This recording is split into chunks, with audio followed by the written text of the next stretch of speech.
Thank you, Mr. Chairman, and thank the panelists for being here today. It's a great hearing. I actually love the idea of wind and solar. I think, in fact, I've liked it for a long time. South Carolina is home to the Clemson and Duke Energy drivetrain facility, which actually tests a lot of the turbines and the torque that's put on them and the feasibility of it.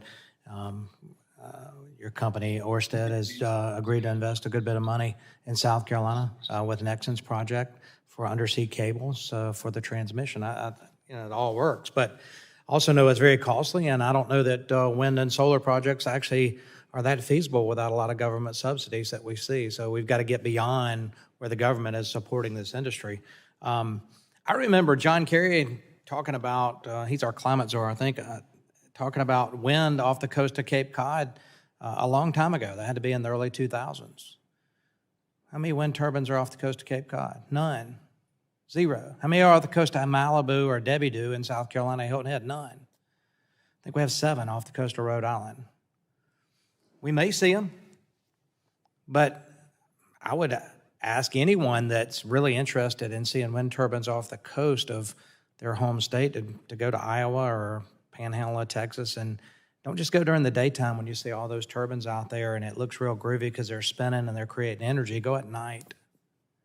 Go at night, because what you're going to see is this massive red blob of safety lights that are on top of those turbines to keep the airplanes from flying into them.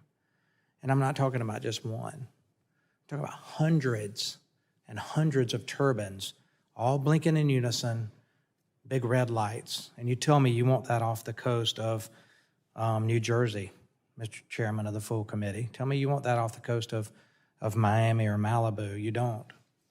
So there's an issue there that is aesthetics that is often left out of this debate.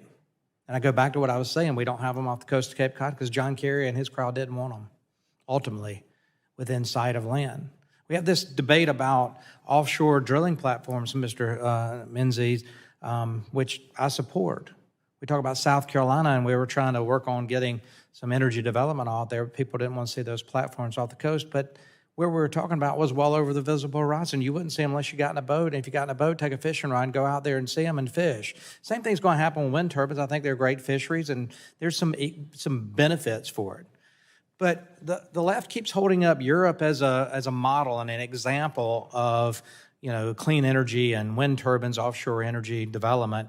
They're still as reliant on coal today as they were when they put those turbines off the coast, because coal and natural gas have to supplement it. And while I'm talking about natural gas, let me tell you, we have the ability in this country to export natural gas to Europe, to our friends, to lessen their dependence on foreign sources of energy. We don't. We don't, because now the president has green-lighted Nord Stream 2 pipeline, which is coming from where? It's coming from Russia. They're bringing Russian gas to Europe. Europe is now relying on Russia and Vladimir Putin for bring gas to Europe to meet their energy needs. Energy policy in Europe is a disaster.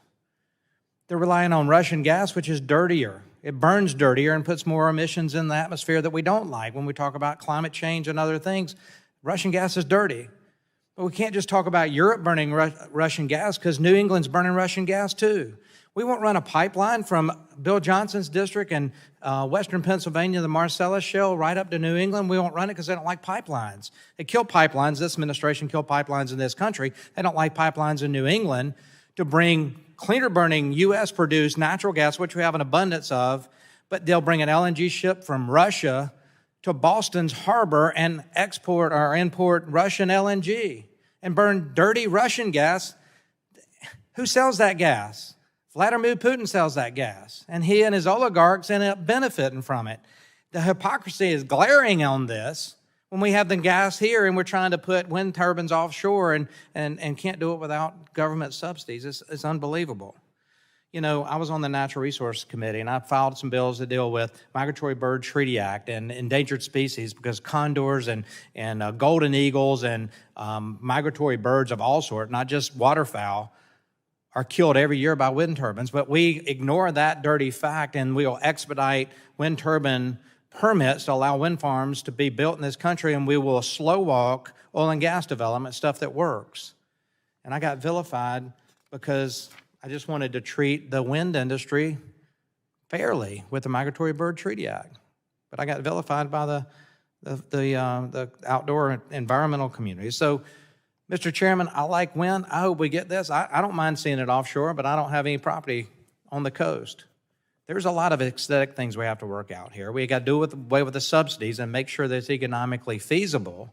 And we also have to factor into this that New England's burning Russian gas and won't put wind turbines off their shore. It's crazy. I yield back.